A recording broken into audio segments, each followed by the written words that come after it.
Welcome Ambassador Nagesh Singh to Press Insider. Hello. Hello. And thank you for granting us your precious time for this dialogue on India-Thailand bilateral relations.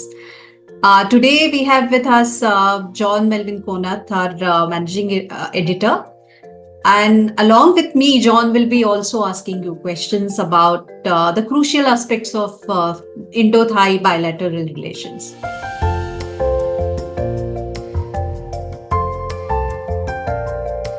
We'll start with the relics that were sent to Thailand, and how do you look at it as India's soft diplomacy? India and Thailand, in our talking points, we refer to each other as civilizational neighbors or civilizational partners. Yes. Shared traditions, beliefs, and at times Thailand is like 4 hours away from Delhi, but we don't realize it. Because for Indians, somehow Thailand is Phuket, Krabi, Pattaya, without realizing the kind of connect we have with this country. You know, it's a Buddhist country, but all the rituals are Hindu. Their most popular deity in this Buddhist country is Brahma. In India, we don't worship Brahma except in Pushkar. Pushkar, yeah. Yeah. We have Sankranti, they celebrate Songkran, which is going to come soon. You know, they have Loy Krathong, where they, these lighted boats, diyas, which they float in water. It comes from Odisha. Odisha has a festival called Boita Bandhana. And I can just go on and on. Language, there are about 30,000 words in Thai, which are from Pali and Sanskrit. Right? So the coming of the relics, I think it's a remarkable achievement because we have a multifaceted relationship, but I think the bedrock is the people-to-people connect, right? I haven't seen such an impact anywhere in the world of, of sending, the impact which these relics have had on the people. By the time on the 19th they go back, I think we'll cross more than 2.5 or around 2.3, 2.4 million people. And the goodwill it has generated, I think we have to build on this, Yes. We plan to do. Yes. So you said that we are, hitting the chord, right chord with the people-to-people connect. But with the changing regional dynamics, what such exercises will serve us? People-to-people connect is not an end in itself. It's a facilitator. What happens? Let me start about people-to-people connect. Tourism, for example. Last year, 1.6 million Indian tourists came here to Thailand. Big number of Thai people go. The numbers are much less, but they go there. When tourism happens, people, businesses follow because people get comfortable with each other. They realize that how similar we are. I have cases of Indian diaspora, not Indian diaspora, Indian businesses who came here on a holiday to Phuket and suddenly decided to set up a whole marina there. It's a gated compound they've created. Somebody comes here, was walking around somewhere, meets somebody and decides to set up a data center in the Eastern Economic Corridor. So all these things are lubricants or facilitators of bilateral relations, what you call hard relationship, whether it's trade and investment, whether it's defense and security, whether it's the political relationship. There is this thing going on about the visa-free entry to Indian citizens. So the deadline is ending in May. So do you see the deadline getting extended? And a Deputy Prime Minister had asked for facilitation of e-visa processes. Do you see that happening? The e-visa, the visa-free regime which Thailand has very graciously given to the Indians, it's ending in May. My feeling is they will extend it further for a few months. They want to do it permanently. But as you know, the basic tenet of diplomacy is reciprocity. So they also expected that, like they've just done a perpetual deal with the Chinese, visa-free travel. The Prime Minister of Thailand was in Europe. He's talking to the Schengen countries. So I was asked by the Prime Minister of Thailand himself whether we would be willing to give a visa-free. So I told him we don't have that arrangement. So I said we have the e-visa thing. And one thing we could look at was perhaps make it gratis. right? So when Dr. Panpri went, he didn't ask for e-visa facilitation. He asked, the Deputy Prime Minister, Foreign Minister, that is, he asked for, if you could extend the same courtesy to Thai visitors. So the message given by the Indian side was that we don't do it. We don't have it with, and if we give it to Thailand, we'll have to give it to other countries with whom we are not comfortable doing it, right? So what we could look at, what was promised from our External Affairs Minister was that he would look at easing the e-visa process. Tourism for Thailand is a very important sector. 18% of the GDP comes from there. In 2019, before COVID, got 40 million tourists. Last year, they got 28 million. So for them, this is a kind of a core sector. And I wouldn't be surprised. And Indians are an important source of, they're always in the top 3-4, tourist arrivals in this country. Malaysia, China, India, now Korea, Russians also coming. But India is always in the top.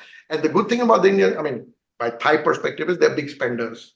Thailand had rolled a long-term visa for investors. So how many Indian investors have availed this facility? That I'm not. The number of Indian investors I'm not aware of. But yes, you are right. They give, the long-term visas to investors. Indian investments here are not that many.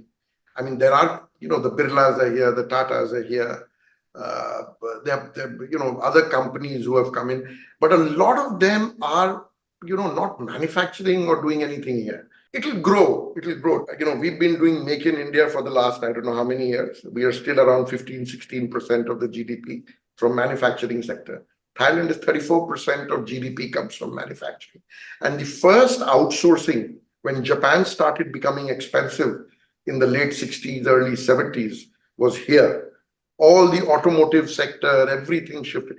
Electrical appliances, electronic goods, air conditioners, refrigerators, dishwashers, and cars. You can imagine that their automotive sector is almost the size of our automotive sector. Well, we are 1.4 billion people. And so our companies are now realizing, especially government's Act East policy and all that not just for, Thailand, but for the ASEAN, because the advantage for them setting up shop here, great infrastructure, a lot of incentives, relatively ease of business is much better than, in other parts of the world. There is a trade deficit on the Indian side. So what are the measures being taken to minimize that gap when we have set up a target of 35 billion till 2027-28?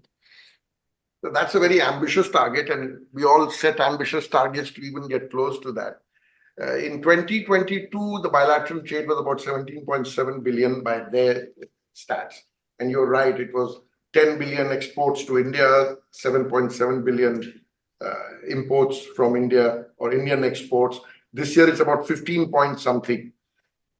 And what is happening is that this deficit is about 5 billion last year's data. Now, the point is that the industry has to be competitive in a global market. What can we do? We can help in facilitating. What we are doing is that the Joint Trade Committee meets. Last year it met, it will be meeting again. And, we sort it out. Sticking with the trade ambassador, the Thai PM is on the cover of Time, which is about to be released, I think, next week.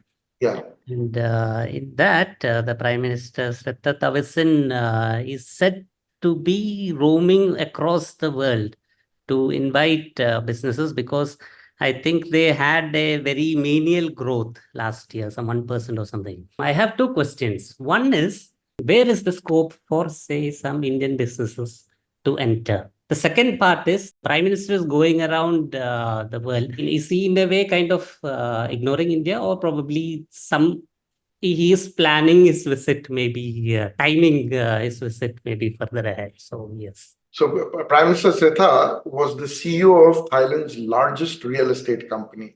He's new to politics. He calls himself the salesman for Thailand. You're absolutely right. Thai economy has slowed down after COVID. They were hit by tourism. The exports which are around $280 billion a year, goods exports, which are big for a country of, Size. of its size and economy. So he has said that he will go around as salesman for Thailand, not just China and Putin. He was in Germany and France. Yes. He was in Australia. He went for the APEC summit to the United To States, Davos. to Davos, where he met Mr. Gautam Adani as well. He's saying, you come and invest in the infrastructure, in the land bridge, which they are planning in the south, connecting Gulf of Thailand with Andaman Sea. So he's going all over. He's not ignoring India. Let me tell you that he's a great friend of India. He has a lot of Indian friends. The Thai Prime Minister is very, very keen to visit India. I think the business angle. So, yeah. Yes. So if you look at it, our, biggest is on the manufacturing side, electronics, electronic appliances. Our strength is not there. Yes. However, on the technology side, I'm talking about IT-enabled services, digital transition, which is happening. They are very, very impressed. They are willing to offer all sorts of incentives to Indian companies to come and, set up shop here. I was in Thailand some years back. And then during the visit, a local just asked me, which country are you from? So when I said India, he said, Bahubali. So this kind of soft power status is very predominant in very, very Thailand. popular. India, Very popular. yes, India. So, I mean, for a movie like Bahubali to make waves in Thailand is quite big. When I arrived here, the biggest movie here, Bahubali is slightly older now, is Gangubai Kathiawadi. Oh. That sari was a sellout here. Alia Bhatt is the most popular. Thai women were wearing sari like Gangubai. I haven't seen the movie, but I tell everyone that I have seen it because I'm shocked that I haven't seen it. Filmmaking is an economic generating activity, and they're very keen that Indian filmmakers come. They used to come earlier, go to that where the Bond films were shot in the south, in Koh Samui and Krabi and those areas. The other will be my last question, Ambassador, is this. There were talks of linking UPI with Thailand's PromptPay. So Yes. where exactly are we on that? It's at final stages.